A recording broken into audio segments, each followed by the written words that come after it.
Nama saya Putri Puspikasari selaku Ketua dari Tim Secerca Harapan. Dan berikut adalah anggota saya. Saya Aulia Zurul Al-Khair sebagai anggota dari Tim Secerca Harapan. Dan saya Nasila Dua Yuni sebagai anggota dari Tim Secerca Harapan.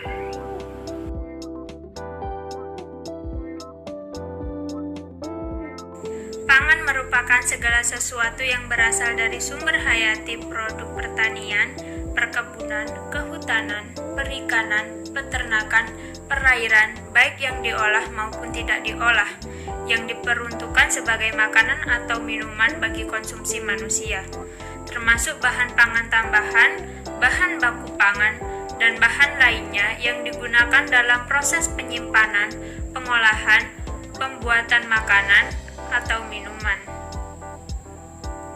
Pangan merupakan kebutuhan dasar utama bagi manusia yang harus dipenuhi setiap saat.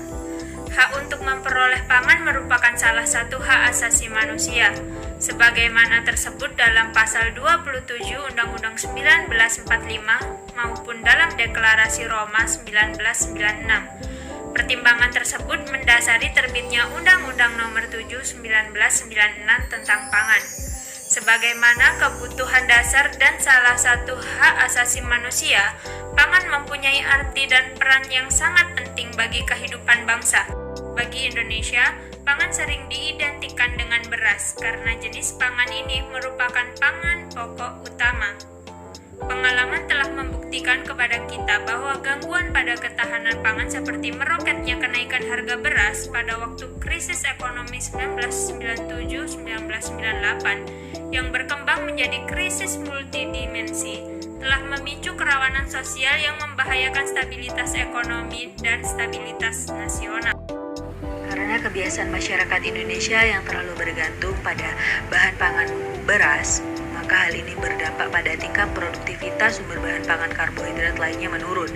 Bahkan dampak buruk lainnya adalah sumber bahan pangan karbohidrat lainnya itu berada pada ambang kepunahan.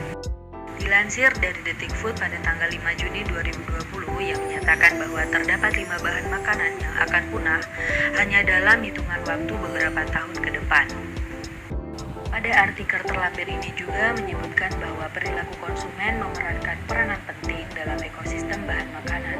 Dikutip dari jurnal Cokrokusumo yang berjudul Diversifikasi Olahan dari Pati Sagu sebagai Mie Sehat merupakan upaya melindungi hutan sagu dari kepunahan yang menyebutkan bahwa rendahnya pemanfaatan, kurangnya minat masyarakat, rendahnya kemampuan mengolah, kondisi geografis, dan juga terdapat penilaian masyarakat terhadap bahan pangan beras itu lebih superior dibandingkan komoditas bahan pangan sumber karbohidrat lainnya.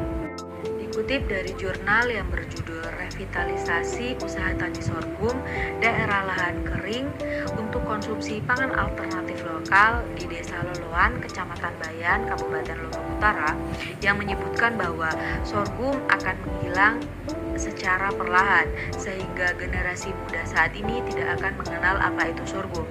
Padahal jika ditinjau dari segi gizinya, sorghum tidak kalah jauh dari bahan pangan karbohidrat yang sering kita konsumsi. Bahkan jika dibandingkan dengan bahan pangan yang sering kita konsumsi, sorghum jauh lebih baik. Demi menjaga ketahanan pangan, pemerintah, terutama ahli gizi, mulai menggalakkan diversifikasi pangan. Nah, apa sih yang dinamakan diversifikasi pangan itu?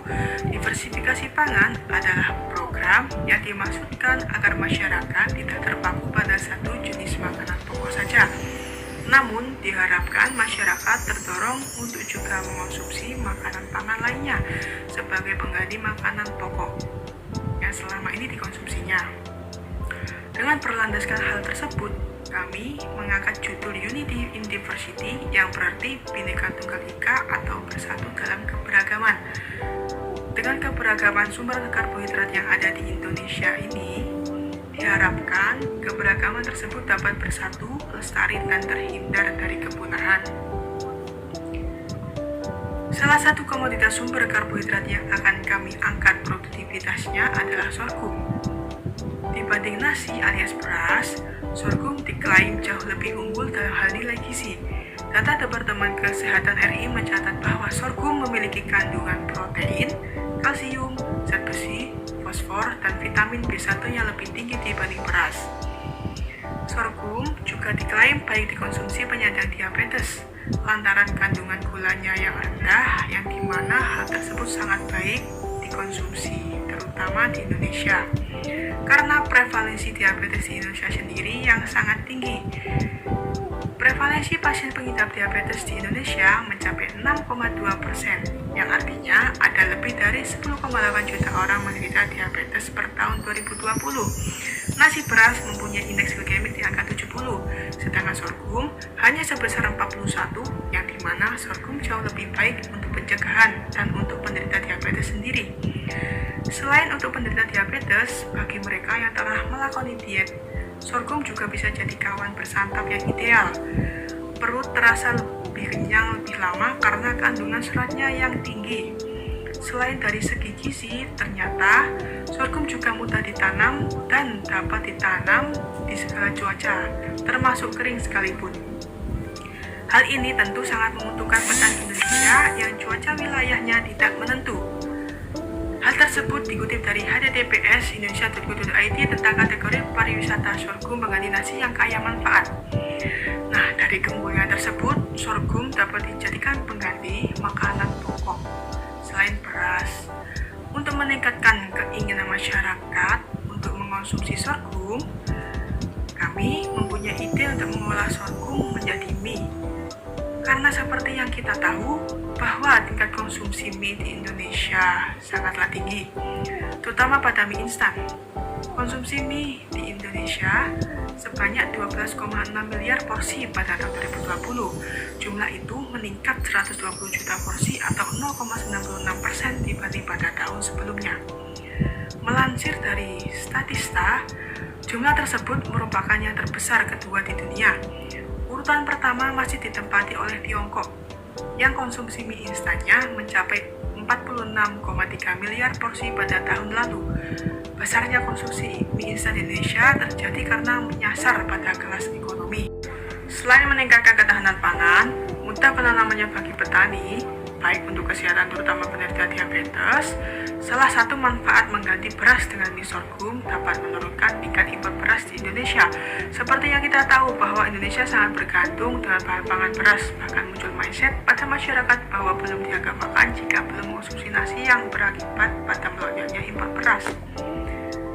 Dikutip dari jurnal Rahayu tentang pengaruh proporsi tepung sorghum dan tepung sagu terhadap sifat fisik mie kering bebas gluten, disebutkan bahwa pembuatan mie kering dimulai dari mempersiapkan bahan meliputi tepung sorghum, tepung sagu, garam, bubuk bawang, karboksimetil selulose, karaginan, dan air.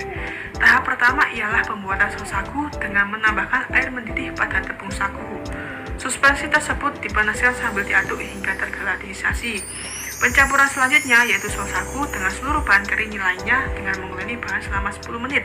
Setelah adonan terbentuk, dilakukan pembentukan lembaran dan pencetakan mie dengan noodle maker machine.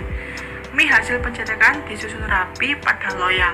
Nah, selanjutnya memasuki tahap pengukusan selama 10-15 menit. Mie hasil pengukusan kemudian ditinggikan pada suhu ruang selama 5 menit, kemudian dilakukan pengeringan menggunakan pengering kabinet dengan suhu 60 derajat Celcius selama 5-6 jam dan dihasilkan produk mie kering. Perbandingan tepung yang digunakan masing-masing adalah 60 gram banding 40 gram dengan tepung sorghum banding tepung sagu. Nah, diperoleh hasil mie yang tidak mudah putus atau patah dan teksturnya yang kenyal. Kesimpulan yang dapat diambil adalah dengan diversifikasi pangan yang kami angkat, yaitu sorghum, kita dapat menyelamatkan bahan makanan dari kepunahan. Selain itu, dengan menanam sorghum dapat memudahkan petani karena penanaman yang mudah. Juga, sorghum bermanfaat untuk kesehatan, terkhusus penderita diabetes, karena indeks glikemiknya lebih rendah daripada beras yang selalu kita makan. Salam dari saya, yuk mulai ganti beras kalian dengan mie sorghum. Terima kasih.